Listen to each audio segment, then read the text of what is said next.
Okey, Assalamualaikum semua. Jadi hari ini kita akan buat analisa Bursa Saham Malaysia.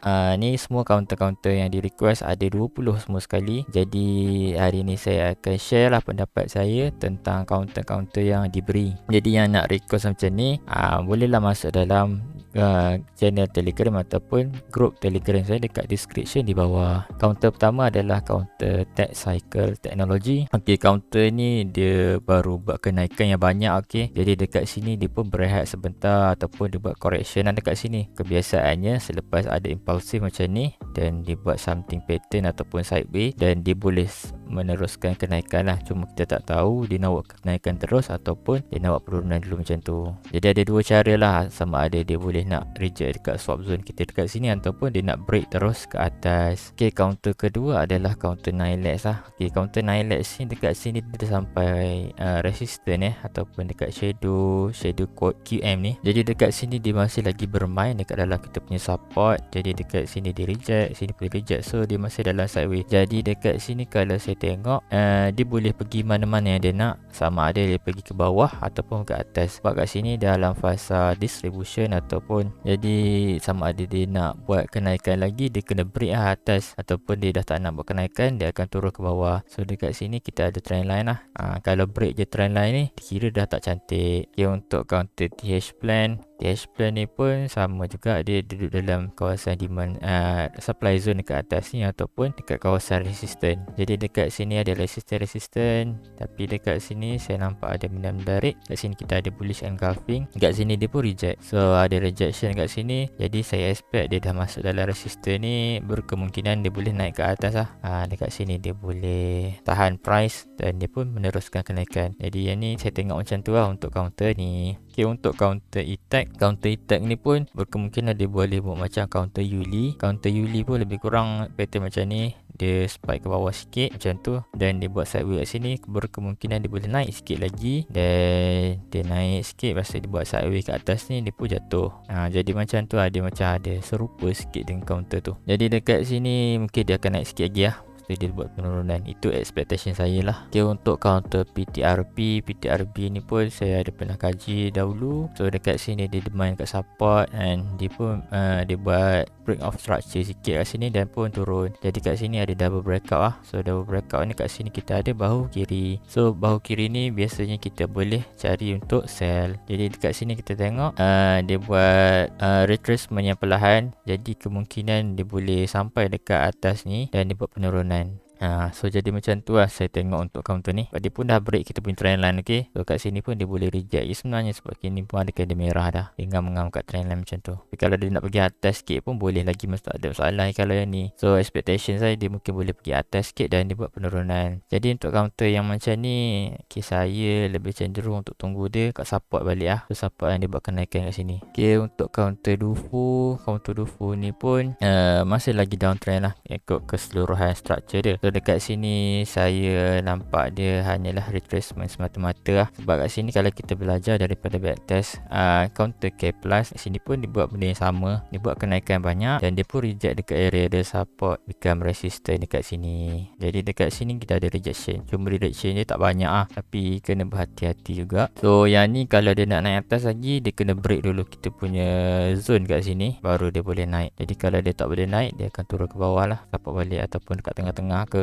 So macam tu lah untuk counter Dufu. Okay, untuk counter BTM pun masih dalam support lagi. Jadi dekat sini dia masih lagi bermain kat sini cukup lama, dalam 4 minggu lah kalau kita kira candle ni. Jadi tahan je lah, kalau yang sanggup hold lama silakan. Kat sini pun counter penny jadi agak berisiko sikit lah, cuma dia masih main lagi dalam support ni. Selagi dia tak turun bawah, dia akan naik ke atas. Okay, untuk counter Synergen pun dari kita punya support hari tu. Jadi dekat sini dia ada pattern triangle, lepas tu dia tembus kejap, lepas tu dia naik ke atas. Jadi yang ni kalau saya tengok mungkin dia boleh naik sikit lagi, sebab dia dah break kita punya kawasan supply zone, dan kat sini boleh jadi swap zone lah. Jadi kat sini saya expect dia boleh retrace sikit area ni dan teruskan kenaikan at least sampai dekat resistance ni dulu. Kita ada order block untuk sell kat sini. Okay, untuk counter M-flat ni pun dia dah break kita punya support kat bawah ni. Jadi dekat sini tempat-tempat yang kuat lah untuk dia buat penurunan.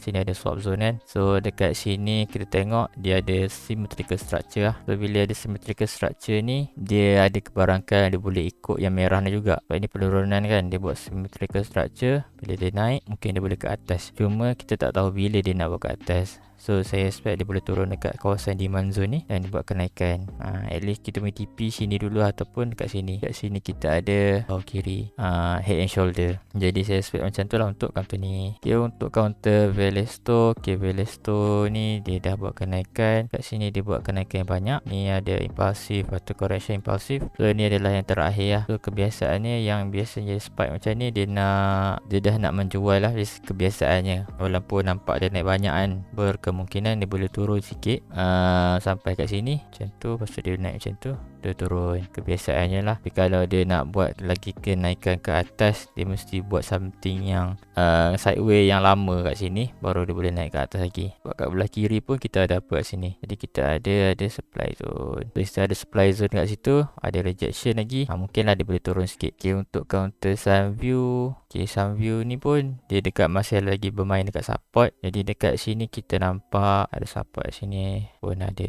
demand zone kat sini yang besar macam ni, boleh juga tanda. Dan kat sini kita nampak sini pun ada supply zone. Bila ada supply zone kat situ, biasanya kalau dia naik sampai atas ni, dia akan turun lah. Kalau dia nak turun, dia mesti turun dengan laju. Tapi kalau dia just nak buat retracement ataupun dia nak buat kenaikan lagi, dia kena react kat sini pula. So dia bermain macam tu, dia pun naik ke atas.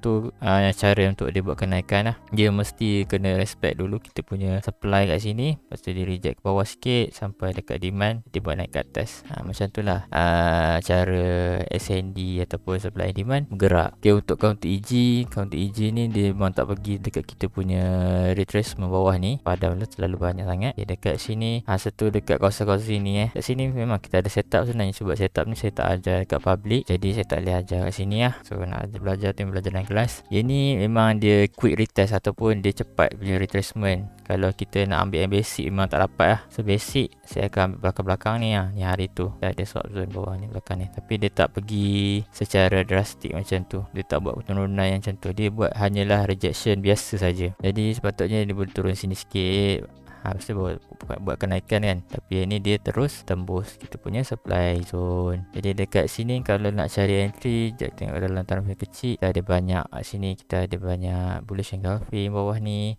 pun ada. Jadi kita tengok kat mana dia nak reject. Kalau dia turun lagi, kita boleh cari area di sini untuk cari re-entry. Okay, saya tak tahu sama ada dekat sini ke pun bawah lagi. Okay, untuk counter Mi type tu, ni adalah counter pertama saya yang saya pernah trade dulu masa saya baru belajar saham. Jadi dekat sini kat sini dia buat pattern head and shoulder ataupun Quasimodo, tapi tak sampai. Kat sini kita ada demand zone. So dia naik ke atas dengan cara compression macam tu. So kebiasaannya kalau compression macam ni, sebenarnya dia boleh turun ke bawah. Tapi yang ni dia nak naik.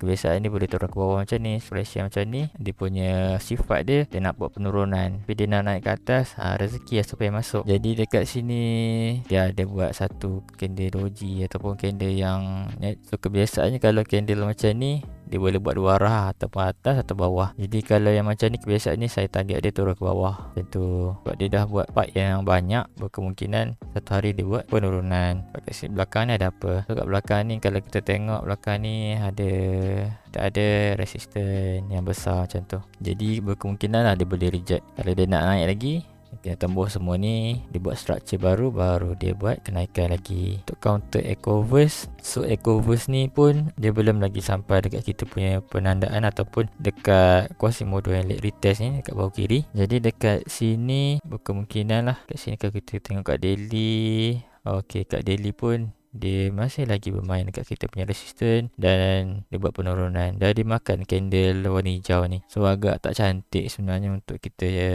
hold ataupun nak re-entry. Jadi dekat sini kalau kita tarik trendline ke, trendline macam tu. So mungkin dekat sini dia boleh turun sampai sini lah. Ni expectation saya sebab sini boleh jadi double. So double top ni kebiasaannya boleh turun ke bawah lah. Jadi area sini lah saya target dia boleh pergi kat ngam-ngam trendline. Sebab kat sini pun masih lagi retracement sebenarnya. Kalau kita tengok asal dia punya downtrend. Lepas tu sini mungkin retracement sebab dia pergerakan dia sangat slow. Dan momentum buy dia pun sikit-sikit. So yang tengok sell ni lebih banyak. Jadi macam tu lah untuk counter ni. Okay, untuk counter CMSB, student saya pun ada share untuk counter ni. Dan dekat kawasan-kawasan ni dia tembus So saya target masa tu dekat sini je, kat bahu kiri ni. Tapi dia naik lagi tinggi. Dia naik lagi tinggi. Kat sini pun ada rejection. So tengok ada rejection, ada doji kat situ yang besar. Kat sini kita boleh cari re-entry semula sebenarnya.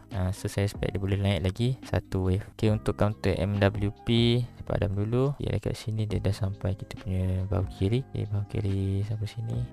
Boleh lah. Ataupun kat atas ni boleh. Sebab sini ada shadow. Jadi dia masih lagi bermain dalam kawasan-kawasan ni. So dekat sini kalau kita tengok dalam ni kita ada whipsaw. Whipsaw dia dah break kita punya demand zone dekat sini. Dia break demand zone dekat sini. So berkemungkinan dia boleh retrace macam ni je. Retrace macam ni dan turun ke bawah. Sebab ni dah masih lagi dalam sideway ni, high dengan low. Masih dalam sideway lagi. Jadi saya nampak ini tak berapa cantik lah sebenarnya untuk cari entry. Untuk masa terdekat, kalau nak kita boleh cari dekat inside bar candle kat sini, ujung ni. Ataupun dalam ni, dalam dekat sini, bawah kiri ni. Situ kita boleh tunggu kawasan-kawasan situ lah untuk cari entry semula. Okay, untuk counter di next pun saya ada buat kajian hari tu. So kat sini kita ada support. Okay, support. Lepas tu dia naik slow-slow. Lepas tu sini saya berpendapat yang kat sini dia boleh buat flat macam tu. Dan ni pun dia boleh buat kenaikan lagi sebenarnya ke atas. Saya tak tahu lah, mungkin dekat support ni lah saya target. Sebab ni pun dia buat satu, kalau tengok dalam fasa kat sini distribution, accumulation kat sini adalah accumulation balik. Jadi kat sini kawasan-kawasan dia boleh buat kenaikan. So ni accumulation, re-accumulation. So atas dia mungkin satu lagi distribution lah. So saya nampak dia akan buat satu lagi fasa yang untuk dia jual. Okay, untuk counter Gamuda. Okay, counter Gamuda ni kalau kita tengok kat sini dia pun dah break punya resistance yang agak kuat juga kat sini. So dia break dengan candle yang agak kuat lah kat sini. Kalau dia tengok solid. Jadi dekat sini expectation saya dia boleh jatuh balik dan dia pun buat kenaikan. Jadi macam tu lah yang basic untuk counter ni. Okay, kat sini pun dia ada impulsif, pasif juga kat sini. Kita mula permulaan kenaikan kat sini. So kemungkinan ke area sini dia boleh buat kenaikan. So dia dah sampai sebenarnya. Jadi dekat sini agak berisiko lah kita nak masuk terus. Kita tunggu retracement dulu. Agak-agak lah dekat area-area sini ke ada demand.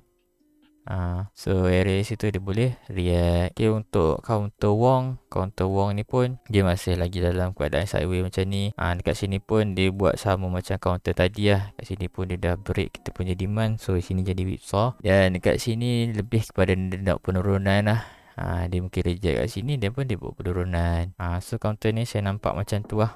Sebab sini pun dia buat liquidity. Jadi dekat sini pun kalau nak cari entry bawah-bawah ni, sebab permulaan support yang dia buat pun kat atas sikit, kawasan situ. Pun boleh lah sebenarnya kita nak cari entry. So saya rasa itu sahajalah untuk perkongsian saya pada hari ini. Sorry saya buat agak ringkas sikit hari ni supaya tak ada yang pening-pening sangat sebab nanti kan saya terangkan dengan detail lagi. Banyak yang pening, tak banyak APM saya benda apa ni. So saya ambil yang basic saja. Saya takkan buat dah benda-benda yang, saya takkan cakap benda-benda yang terlalu advance ataupun terlalu mendalam sangat. Jadi saya guna support resistance dengan SND je. So saya harap semua faham dengan perkongsian saya ni. Ya, nak belajar, saya dah tak buat kelas. Mungkin saya hanya boleh bagi video ataupun recording yang batch lepas.